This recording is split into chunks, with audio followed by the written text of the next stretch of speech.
പാലക്കാട് ഉപതെരഞ്ഞെടുപ്പ് സമയത്ത് നമ്മളെല്ലാവരും കണ്ടൊരു വളരെ ചർച്ച ചെയ്യപ്പെട്ടൊരു വിവാദമായിരുന്നു ട്രോളി ബാഗ് വിവാദം. അതിന് പുറകെ ഇപ്പോൾ നിലമ്പൂർ ഉപതെരഞ്ഞെടുപ്പ് അടുത്തിരിക്കുന്ന സമയത്ത് അവിടെയും ഇതുപോലൊരു പെട്ടി വിവാദം പൊട്ടിപ്പുറപ്പെട്ടിരിക്കുകയാണ്. എന്തുകൊണ്ടായിരിക്കും ഈ ഇലക്ഷൻ സമയത്ത് മാത്രം ഇങ്ങനെയുള്ള കാര്യങ്ങൾ പുറത്തേക്ക് വരുന്നത്?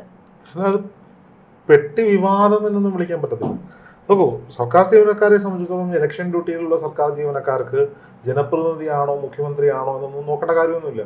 അവിടേക്ക് വരുന്ന വാഹനങ്ങൾ ആ ഇലക്ഷൻ അവരുടെ അധികാര പരിധിയിൽപ്പെട്ട വാഹനങ്ങൾ പരിശോധിക്കാനുള്ള ഉത്തരവാദിത്തം അവർക്കുണ്ട്, അതിനുള്ള അവകാശം അവർക്കുണ്ട്. ഇപ്പൊ എത്രയോ തവണ കഴിഞ്ഞ ലോക്സഭാ തെരഞ്ഞെടുപ്പ് നടക്കുന്ന സമയത്തൊക്കെ റിപ്പോർട്ടിങ്ങിന്റെ ഭാഗമായി പല ലോക്സഭാ മണ്ഡലങ്ങളിലൂടെ യാത്ര ചെയ്യുമ്പോൾ നമ്മളുടെ ചാനലിന്റെ അടക്കം എത്രയോ ചാനലിന്റെ ബാഗുകൾ വരെ തുറന്ന ഒരു പരിശോധന നടത്തിയിട്ടുണ്ട്. ഇപ്പോൾ കഴിഞ്ഞ ലോക്സഭാ തെരഞ്ഞെടുപ്പ് സമയത്ത് ഇവിടെ തിരുവനന്തപുരത്തേക്ക് യാത്ര ചെയ്യുകയാണെങ്കിൽ എറണാകുളം ടൗണിൽ വെച്ച് എൻ്റെ വണ്ടി പരിശോധിക്കപ്പെട്ടിട്ടുണ്ട്, അരൂര് വെച്ച് പരിശോധിക്കപ്പെട്ടിട്ടുണ്ട്, അല്ലെങ്കിൽ ആലപ്പുഴയിൽ പരിശോധിക്കപ്പെട്ടിട്ടുണ്ട്, അടൂര് പരിശോധിക്കപ്പെട്ടിട്ടുണ്ട്, തിരുവനന്തപുരത്ത് പരിശോധിക്കപ്പെട്ടിട്ടുണ്ട്. ഇത് എല്ലാ തവണയും അവരാവശ്യപ്പെട്ടാൽ അതിലെ ബാഗുകൾ തുറന്നു കാണിക്കാനും ആ ബാഗുകൾ എടുത്ത് അവർക്ക് പരിശോധിക്കാനുമുള്ള അധികാരം അവർക്കുണ്ട്. പക്ഷേ ചില രാഷ്ട്രീയ പ്രവർത്തകർ പറയുന്നത് സ്ഥാനാർത്ഥികളായിട്ട് നിൽക്കുന്നവരുടെ ബാഗോ അല്ലെങ്കിൽ വണ്ടികളോ പരിശോധിക്കേണ്ട ആവശ്യമില്ല എന്ന് പറഞ്ഞ് ചിലർ പുറത്തേക്ക്. അല്ല, നോക്കൂ, സ്ഥാനാർത്ഥിയുടെ വണ്ടി അല്ലല്ലോ ഇവിടെ പരിശോധിച്ചത്. ഇവിടെ പരിശോധിച്ചത് ആരുടേതാണ്? ഷാഫി പറമ്പിലിന്റെയും രാഹുൽ മാങ്കൂട്ടത്തിന്റെയും വാഹനങ്ങളാണ് പരിശോധിച്ചത്. ഇവരുടെ വാഹനങ്ങൾ എന്ന് പറയുമ്പോൾ ഷാഫി പറമ്പിൽ ഇപ്പോൾ നമുക്ക് പറയാൻ പറ്റും വടകരയുടെ MP ആണ്, അല്ലെങ്കിൽ പാലക്കാടിന്റെ MLA ആണ് രാഹുൽ മാങ്കൂട്ടത്തിൽ.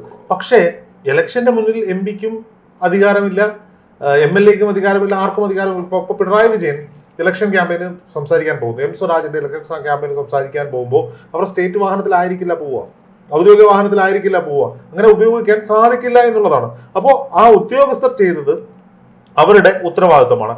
പക്ഷേ എന്റെ ചോദ്യം എന്ന് പറയുന്നത് അതല്ല. ഈ ആർജവം കാണിച്ച ഈ ഉദ്യോഗസ്ഥർ മുഖ്യമന്ത്രി പിണറായി വിജയന്റെയോ അല്ലെങ്കിൽ മന്ത്രിസഭയിലെ ഏതെങ്കിലും ഒരു മന്ത്രിയുടെയോ വാഹനം തുറന്നു പരിശോധിക്കാൻ തയ്യാറാകുമോ? അവിടെയാണ് ചോദ്യം പ്രസക്തമാവുന്നത്. രാഹുൽ മാങ്കൂട്ടത്തിലും ഷാഫി പറമ്പിലും ഉന്നയിച്ച വിഷയവും അത് തന്നെയാണ്. പക്ഷെ ഇവര് പറയുന്നുണ്ട് പെട്ടി പുറത്തെടുത്ത് വെച്ചു എന്നുള്ള നേരം. പക്ഷെ അവര് പരിശോധിക്കാൻ ഉദ്യോഗസ്ഥർ തയ്യാറാകുന്നുണ്ടായിരുന്നില്ല. പിന്നീട് ഇവരുടെ തന്നെ നിർബന്ധപ്രകാരമാണ് പെട്ടി തുറന്ന് പരിശോധിച്ചതെന്നൊക്കെ പറയുന്നത്. സ്വാഭാവികമായും ഉദ്യോഗസ്ഥരെ സംബന്ധിച്ചിടത്തോളം അവർക്കൊരു ഭയമുണ്ട്. കാര്യം ഇന്ന് അല്ലെങ്കിൽ നാളെ അധികാരം മറിയപ്പെട്ടാൽ ഈ പറയപ്പെടുന്ന ഭരണകക്ഷിയിലേക്ക് ഈ പ്രതിപക്ഷ MLA-മാരോ അല്ലെങ്കിൽ MP-യോ ഒക്കെ എത്തിപ്പെട്ടു കഴിഞ്ഞാൽ ഇവർക്ക് ഉണ്ടാകാൻ പോകുന്ന ബുദ്ധിമുട്ടുകളെ കുറിച്ച് അവർക്ക് ഉത്തമമായ ബോധ്യമുണ്ട്. പക്ഷേ ചില ഇടതുപക്ഷ അനുകൂലികളായ അല്ലെങ്കിൽ BJP അനുകൂലികളായ ഉദ്യോഗസ്ഥർ ഇന്ന് സമൂഹത്തിൽ ഒരുപാടുണ്ട് എന്നുള്ളത് നമുക്കറിയാം. അവർക്ക് കോൺഗ്രസിന്റെ MLA-യോ MP-യോ വരുമ്പോൾ ഇത്തരത്തിലൊക്കെ ഒരു ഷോ ഒക്കെ കാണിക്കുന്നത് ഇഷ്ടമാകുന്ന ആളുകളാണ്, അല്ലെങ്കിൽ അവർക്ക് അതിലൂടെ കിട്ടുന്ന ഒരു മീഡിയ കവറേജ് അവർ ആഗ്രഹിക്കുന്നുണ്ട്. അതിനു വേണ്ടിയിട്ടാണ് ഇപ്പോൾ ഈ പെട്ടി ഇറക്കി പുറത്ത് വെച്ച് പരിശോധിക്കേണ്ട കാര്യമൊന്നുമില്ല. മഴയാണ്, പ്രശ്നങ്ങളുണ്ട്, സ്വാഭാവികമായും അവരുടെ വസ്ത്രങ്ങൾ ഉണ്ടാവാം, അവരൊക്കെ വെള്ള വസ്ത്രങ്ങളൊക്കെ ഉപയോഗിക്കുന്നവരാണ്. ഇറക്കി പുറത്ത് വെക്കുമ്പോൾ അത് അലങ്കോലപ്പെടാം, ഇങ്ങനെയൊക്കെ സംഭവിക്കാം. വണ്ടിയുടെ ഡിക്കിയിൽ വെച്ച് അതൊന്ന് തുറന്നു കാണിക്കാൻ പറഞ്ഞാൽ അവർ തുറന്നു കാണിക്കും. അതൊന്ന് പൊക്കി നോക്കിയാൽ അതിനകത്ത് പൈസ ഉണ്ടോ എന്താണെന്ന് അറിയാൻ വേണ്ടി 50,000 രൂപ കൂടുതൽ കയ്യിൽ കരുതാൻ പാടില്ല എന്നുള്ളതാണ് നിയമം. സ്വാഭാവികമായും ഇലക്ഷൻ സമയത്ത് എന്തായാലും ഈ പറയപ്പെടുന്ന എല്ലാ സ്ഥാനാർത്ഥികളും, അത് UDF-ന്റെ ആയാലും LDF-ന്റെ ആയാലും BJP-യുടെ ആയാലും സ്വന്തം സ്ഥാനാർത്ഥിയായാലും ആരായാലും ഇലക്ഷൻ കമ്മീഷൻ പറഞ്ഞിരിക്കുന്ന തുകയേക്കാൾ കൂടുതൽ അവിടെ ചെലവഴിക്കുമെന്ന കാര്യത്തിൽ ആർക്കും തർക്കമില്ല. അത് ഉദ്യോഗസ്ഥർക്കും അറിയാം, ഈ പറയപ്പെടുന്ന ആളുകൾക്ക് എല്ലാവർക്കും അറിയാം. പിന്നെ പാലക്കാട് എന്നൊരു പെട്ടി വിവാദം അവർക്കുണ്ടാക്കി കൊടുത്ത മൈലേജ് എന്താണെന്ന് കൃത്യമായി UDF-ന് അറിയാം. അപ്പോൾ സ്വാഭാവികമായും ഇങ്ങനെ ഒരു സീൻ വരുമ്പോൾ അത് സീൻ ക്രിയേറ്റ് ചെയ്യാൻ രാഹുൽ മാങ്കൂട്ടത്തിലുള്ള ഷാഫി പറമ്പിലുള്ള ഒരു താല്പര്യം വന്നാൽ അതിന് കുറ്റം പറയാനും പറ്റില്ല. അതെ, കാര്യം ഈ ഒരു നിലമ്പൂർ ഇലക്ഷനിലും ഇതുപോലെ തന്നെ അവർക്ക് അത് അനുയോജ്യമായ രീതിയിലേക്ക് ഒരു റിസൾട്ട് ഉണ്ടാകും എന്നുള്ള പ്രതീക്ഷ. സ്വാഭാവികമായിട്ട് ഇന്ന് പോലെ അവിടെ ചർച്ച ചെയ്യാൻ പോകുന്നതാണ്. ഇപ്പൊ പെട്ടി തപ്പി നടക്കുകയാണ്. രാഹുലിന്റെ പ്രസംഗങ്ങൾ ഇന്ന് വൈകുന്നേരം ശ്രദ്ധിക്കുന്നു, ഷാഫിയുടെ പ്രസംഗങ്ങൾ ശ്രദ്ധിച്ചു കഴിഞ്ഞാൽ ഇത് തന്നെ അവരെടുത്ത് വെക്കും എന്നുള്ള കാര്യത്തിൽ യാതൊരു വിധമായ സംശയവുമില്ല. ഇതിന് ഉദ്യോഗസ്ഥര് പോയി ബലിയാടായി നിന്ന് കൊടുത്തു എന്നുള്ളതാണ് മനസ്സിലാക്കാൻ സാധിക്കുന്നത്. ഒരുപക്ഷെ ഉദ്യോഗസ്ഥന്റെ മനസ്സിലുള്ള ആറ്റിറ്റ്യൂഡ് എന്ന് പറഞ്ഞാൽ ഇവരൊക്കെ മറ്റേ പ്രതിപക്ഷത്തിന്റെ MLA MP അല്ലെ കാണിച്ചു കൊടുക്കാം എന്നൊരു സാധനത്തിൽ ഇത്തരത്തിൽ ചെയ്യുന്നവരുമുണ്ട്. ഈ ഉദ്യോഗസ്ഥരോട് ചോദിക്കാം, നിങ്ങൾക്ക് നിയമപരമായിട്ട് ഉദ്യോഗസ്ഥരൊന്നും ചെയ്യാനൊന്നും പറ്റില്ല, അവരവരുടെ ജോലി മാത്രമാണ് ചെയ്തത്. പക്ഷെ രാഹുൽ മാങ്കൂട്ടത്തിൽ ഉപയോഗിച്ചൊരു വാചകം ഒഴിവാക്കപ്പെടേണ്ടതായിരുന്നു. കാലം മാറി നിങ്ങൾ സർവീസിൽ കാണുമല്ലോ, കാണിച്ചു തരാം എന്നുള്ളത് അതൊരു ഭീഷണിയുടെ സ്വരം. സ്വാഭാവികമായി അതൊരു ഭീഷണിയാണ്. അത് കാലാകാലങ്ങളായി ഇടതുപക്ഷം ഉയർത്തിക്കൊണ്ടിരിക്കുന്ന ഇടതുപക്ഷത്തിന്റെ പല നേതാക്കന്മാരുടെയും കയ്യിൽ വെച്ചിരുന്ന ഒരു ഭീഷണിയാണ്. അതൊരു കോൺഗ്രസിന്റെ MLA-ക്ക് ചേർന്നതല്ല, ജനാധിപത്യ രീതിയിൽ സെലക്ട് ചെയ്യപ്പെട്ട ഒരു MLA-ക്ക് ചേർന്നതല്ല. രാഹുൽ മാങ്കൂട്ടത്തിൽ കുറച്ചുകൂടി ആ വിഷയത്തിൽ ഒരു പക്വമായ ഇടപെടൽ ഉണ്ടാകേണ്ടിയിരുന്നു എന്ന് എനിക്ക് ആ വീഡിയോ കണ്ടപ്പോൾ തോന്നി. ഷാഫി കൃത്യമായി അതിനെ തടയുന്നുണ്ട്, മതി നിർത്ത് എന്ന് പറഞ്ഞ് പിടിച്ചു മാറ്റുന്നുണ്ട്. ഷാഫി പൊട്ടിത്തെറിക്കുന്നുണ്ട് അതിനു മുമ്പ്. പക്ഷെ രാഹുൽ അത്തരത്തിലേക്കുള്ള സംസാരവുമായി പോകുമ്പോൾ അത് അവിടെ നിർത്തുന്നുണ്ട്. സ്വാഭാവികമായും നിലമ്പൂരിലും ഒരു പെട്ടി വിവാദം കനക്കുന്നു. പാലക്കാട് ഉണ്ടാക്കി കൊടുത്ത ഇമേജ് അറിയാം. നോക്കൂ, പാലക്കാട് ഈ പറയപ്പെടുന്ന ഉദ്യോഗസ്ഥർ എത്തുന്നതിന് മുമ്പ് മാധ്യമപ്രവർത്തകർ എത്തി എന്നുള്ളത് 100% സത്യസന്ധമായ കാര്യമാണ്. ഒരിക്കലും ഒരു MLA-യുടെയോ MP-യുടെയോ വാഹനത്തിൽ, പ്രത്യേകിച്ച് ഈ പറയപ്പെടുന്ന പാലക്കാട് രാഹുൽ മാങ്കൂട്ടത്തിലും ഈ പറയപ്പെടുന്ന ഷാഫി പറമ്പിലുമായി ബന്ധപ്പെട്ട് ഇങ്ങനെ ഒരു പ്രശ്നം കിടക്കുമ്പോൾ അവരുടെ വാഹനത്തിൽ പണം കൊണ്ടുപോകത്തക്ക രീതിയിലുള്ള പൊട്ടന്മാരല്ല ഈ ഷാഫി പറമ്പിലും രാഹുൽ മാങ്കൂട്ടത്തിലും ഒന്നും ഉദ്യോഗസ്ഥരൊന്നും മിനിമം ചിന്തിക്കേണ്ടതുണ്ട്.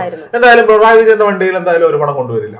ഇപ്പൊ പണ്ട് സുരേന്ദ്രൻ കോന്നിയിലും എനിക്ക് തോന്നുന്നു മഞ്ചേശ്വരത്താണെന്ന് തോന്നുന്നു മത്സരിച്ച സമയത്ത് ഒരേപോലെ മത്സരിച്ച് സുരേന്ദ്രൻ ഹെലികോപ്റ്ററിലാണ് പറന്ന് നടന്നത്. ഇവിടെയൊക്കെ അന്ന് എല്ലാവരും പറഞ്ഞു സുരേന്ദ്രൻ കൊണ്ടു നടക്കുന്നത് പണം കൊണ്ടുപോകാനാണ് ഈ ഹെലികോപ്റ്റർ വാടക എടുത്തതെന്നും 2 സ്ഥാനാർത്ഥം കൊടുത്തെന്ന ഒരു ആരോപണം ഇപ്പോഴും നിലനിൽക്കുന്നു. പക്ഷെ ഒരു ഘട്ടം വരെ ഈ മുതിർന്ന നേതാക്കന്മാരുടെ വാഹനം പരിശോധിക്കില്ല എന്ന ഉറപ്പിന്മേൽ അതിൽ പണം കൊണ്ടുപോകുന്ന ഒരു ചരിത്രം കേരളത്തിലുണ്ട്.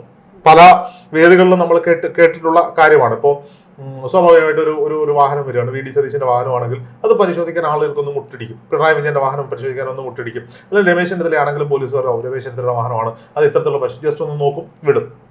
എത്ര വാഹനങ്ങൾ ഇങ്ങനെ പെട്ടി അഴിച്ച് പരിശോധിക്കുന്നുണ്ടെന്നുള്ള കാര്യം സംശയമാണ്. ഇപ്പൊ അത് തന്നെയാണ് ഇപ്പൊ ഇവരും പറയുന്നത്. ഇവരെ മാത്രം ടാർഗറ്റ് ചെയ്ത് UDF-നെ മാത്രം ടാർഗറ്റ് ചെയ്തുകൊണ്ടാണ് ഇങ്ങനെ ഒരു പരിശോധന നടത്തിയത്. ഈ ഒരു ഇലക്ഷൻ സമയത്ത് പ്രചാരണത്തിന് ശേഷം വരുമ്പോൾ ഇങ്ങനെ ഒരു പരിശോധന ആസൂത്രിതമായിരുന്നു എന്നാണ് രാഹുൽ മാങ്കൂട്ടത്തിലും ഷാഫി പറമ്പിലും പറയുന്നത്. ഞാൻ ഉദാഹരണത്തിന് ഒരു കാര്യം പറയാം. ഞാൻ ഒരിക്കൽ ഒരു ഇലക്ഷൻ സമയത്ത് എന്റെ സ്വകാര്യ ആവശ്യമായി യാത്ര ചെയ്യുമ്പോൾ അങ്ങോട്ട് പോയപ്പോൾ എന്റെ വാഹനം മുഴുവൻ പരിശോധിച്ചു. ആ സമയത്ത് സത്യം പറഞ്ഞു കഴിഞ്ഞാൽ പൈസയോ കാര്യങ്ങളോ ഒന്നും ഉണ്ടായില്ല. തിരിച്ചു വരുമ്പോൾ എനിക്ക് തരാനുള്ള ഒരു 1 ലക്ഷം രൂപ ഒരാളുടെ കയ്യിൽ നിന്ന് എന്റെ കയ്യിൽ നിന്ന് വാങ്ങിയിട്ട് ഞാൻ തിരിച്ചു. എന്റെ നല്ല ബോധത്തേക്ക് വേണമെങ്കിൽ ആദ്യം ഞാൻ ചിന്തിച്ചു എന്തായാലും വണ്ടി തടഞ്ഞാലും പ്രശ്നമൊന്നുമില്ല.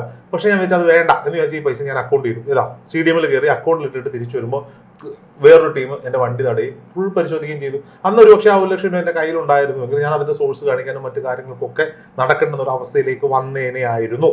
അപ്പോൾ സ്വാഭാവികമായും ഈ പറയപ്പെടുന്ന രാഷ്ട്രീയ നേതാക്കന്മാരെ തടഞ്ഞതിൽ ഉദ്യോഗസ്ഥരെ കുറ്റം പറയാം. അതൊരു വിവാദത്തിന് വേണ്ടി ഉണ്ടാക്കിയതാണെങ്കിലും ഓക്കെ. ഇപ്പോ ഈ പെട്ടി പുറത്തെടുത്ത് തുറക്കുക, അതിലെന്താ ഉണ്ടായിരുന്നത്? അത് അവരുടെ പുസ്തകങ്ങളും വസ്ത്രങ്ങളും മാത്രമാണ് ഉണ്ടായിരുന്നത്. അപ്പൊ കിട്ടുന്ന അവസരങ്ങളെ ഒക്കെ ഇലക്ഷന് വേണ്ടി ഉപയോഗിക്കുക എന്നത് ഇലക്ഷന്റെ ഒരു തന്ത്രമാണ്. സ്വരാജ് കഴിഞ്ഞ ഒരു പ്രസ്താവന ഇപ്പൊ കുറച്ചു നേരം മുൻപ് നടത്തിയിരുന്നു. അദ്ദേഹം പറയുന്നുണ്ട് ഇതൊരു രാഷ്ട്രീയ നാടകമാണ് അല്ലെങ്കിൽ തിരഞ്ഞെടുപ്പ് നാടകമാണ് നടത്തുന്നത്. കഴിഞ്ഞ പ്രാവശ്യം അത് രാഹുൽ മാങ്കൂട്ടത്തിന് ആ ഒരു പെട്ടി വിവാദം ശരിക്കും അനുഗ്രഹമായതുപോലെ ഇവിടെ വീണ്ടും അത് അനുഗ്രഹമാകുമെന്നുള്ള രീതിയിലാണ് അവരുടെ നീക്കം. അല്ല, അതിന് ഈ ഉദ്യോഗസ്ഥർ അതിന് നിന്ന് കൊടുക്കുന്നു എന്ന് വേണ്ടേ പറയാം.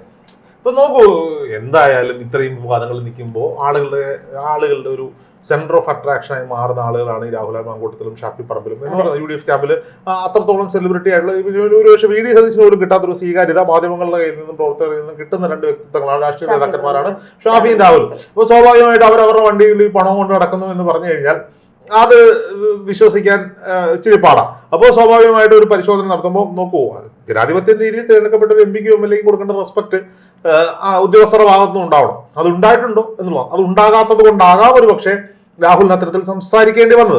ഉദ്യോഗസ്ഥർ അവരുടെ പണിയേ ചെയ്തിട്ടുള്ളൂ. അവരുടെ ന്യായം പറയുകയാണെങ്കിൽ ഞാൻ എന്റെ പണിയാണ് ചെയ്തത്.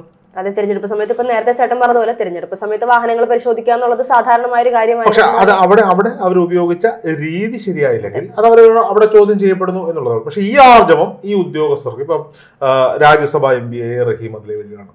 ആ റഹീമിന്റെ പെട്ടി ഇറക്കി വെച്ച് വാഹനം പരിശോധിക്കാനുള്ള ഉത്തരവാദിത്തം ഈ ഉദ്യോഗസ്ഥർ ഇനി ചിലപ്പോൾ കാണിച്ചേക്കും. ഇത് വായ വ്യവസ്ഥയ്ക്ക് ചിലപ്പോൾ വേണമെങ്കിൽ എഴുതി വെച്ചോ, ഇനി ഏതെങ്കിലും ഒരു CPM-ന്റെ നേതാവ് വരുന്നു, ഇവർ വാഹനം പരിശോധിക്കുന്നു, പെട്ടിയൊക്കെ ഇറക്കി പരിശോധിക്കുന്നു, ഇതിന്റെ വീഡിയോ എടുത്തിട്ട് ധീരെ ഒക്കെ വെച്ചിട്ട് പാട്ട് ചെയ്യില്ല എന്ന് നമുക്ക് ഒരു ഉറപ്പും പറയാൻ പറ്റത്തില്ല. അവർ ആ രീതിയിലുള്ള കണ്ടന്റുകൾ ഇനി പ്ലാൻ ചെയ്ത് ചെയ്യും എന്നുള്ള കാര്യത്തിൽ യാതൊരുവിധമായ സംശയമില്ല. എന്തായാലും ഇപ്പൊ നമുക്കറിയാം വൈദ്യുതി വേലിയിൽ തട്ടി പയ്യൻ മരണപ്പെട്ട ആ വിഷയം, അതിനെ കോൺഗ്രസ് പൊളിറ്റിക്കലി ഉപയോഗിച്ചു. അതിനെ ഡിഫെൻഡ് ചെയ്യാൻ ആര് വന്നു? വനംവകുപ്പ് മന്ത്രി വന്നു. ഇത്തരത്തിലുള്ള ഒരു ഇലക്ഷൻ വരുമ്പോഴാണ് അവിടുത്തെ മുക്കിലെ മൂലയിലുള്ള പ്രശ്നങ്ങളൊക്കെ എടുത്തു വെച്ച് രാഷ്ട്രീയമായിട്ടുള്ള രീതിയിൽ അതിനെ വളച്ചൊടിക്കുന്നത്. ഇതിനെ കുറ്റം പറയാനുള്ള ഒരു അവകാശവും ഇടതുപക്ഷ ക്യാമ്പിനില്ല. ഇവർ ഇതിൽ കൂടുതൽ ചെയ്തിട്ടുള്ള ആളുകളാണ്. നമ്മൾ പലപ്പോഴും നമ്മൾ ഇലക്ഷൻ കണ്ടിട്ടുണ്ടാണ്. സ്ഥാനാർത്ഥിയായി കഴിഞ്ഞു കഴിഞ്ഞാൽ പിന്നെ കൊച്ചിന്റെ മൂക്കള വഴിയും പശുവിനെ കുളിപ്പിക്കും, കാട് വെട്ടും, വോട്ടിന് വേണ്ടി എന്തും ചെയ്യും. പക്ഷേ ഇലക്ഷൻ കഴിയുമ്പോൾ പിന്നെ ഈ കോളറിങ്ങനെ അങ്ങ് പുറകോട്ട് കയറും. പിന്നെ പുള്ളിക്കാരൻ അവരാരും ഇന്നോവ ക്രിസ്റ്റയുടെ ഫ്രണ്ട് സീറ്റിൽ നിന്ന് ഇറങ്ങില്ല. ഏറ്റവും മിനിമം വണ്ടിയാണ് ഇന്നോവ ക്രിസ്റ്റ. പിന്നീട് സാധാരണക്കാരെ അവർക്ക് അറിയില്ല. സാധാരണക്കാർ വേണമെങ്കിൽ അവരുടെ മുന്നിൽ ജന്മികളുടെ മുന്നിൽ അടിയാളന്മാർ പോയി നിന്ന് മുന്നോട്ട് പോകുന്ന ഒരു സാഹചര്യത്തിലേക്ക് വരും. ഇത് കാലാകാലങ്ങളായി ഇവിടെ നടക്കുന്ന എല്ലാ ഇലക്ഷനും പഞ്ചായത്ത് ഇലക്ഷനും വരെ കാണുന്നതാണ്. ആവേശം കെട്ടിയാൽ മാത്രം അതങ്ങനെ എഴുതി വെച്ചിരിക്കുകയാണ്. ഇതാണ് ഒരു സ്ഥാനാർത്ഥിക്ക് വേണ്ടത് എന്ന് എഴുതി വെച്ചിരിക്കുന്ന ഒരു രീതിയിലൂടെ മുന്നോട്ട് പോകുന്ന ഒരു കാലഘട്ടത്തിലൂടെ നമ്മൾ പോകുമ്പോൾ ഈ ഉദ്യോഗസ്ഥരോട് ചോദിക്കാനുള്ളത് പിണറായി വിജയന്റെ വണ്ടിക്ക് കൈ കാണിക്കാൻ നിങ്ങൾക്കൊക്കെ ആർജവമുണ്ടോ എന്നുള്ളതാണ്. ഇല്ല എന്ന് തന്നെയാണ് അതിന്റെ ഉത്തരവ്.